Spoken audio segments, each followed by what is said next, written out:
बातमी आहे बीडमधून। बीडच्या पुरुषोत्तमपुरी येथील गोदावरी नदीपात्रात प्रवाशांची बोट उलटलेली आहे।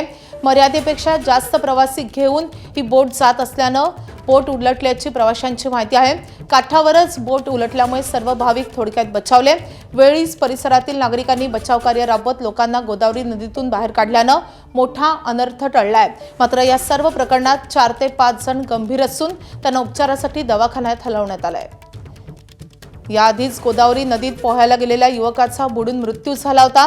अधिक मासानिमित्त पुरुषोत्तमपुरी येथे प्रशासनाने मोठा खर्च करून देखील सुविधा नसल्याचा आरोप गावकऱ्यांकडून करण्यात आला आहे।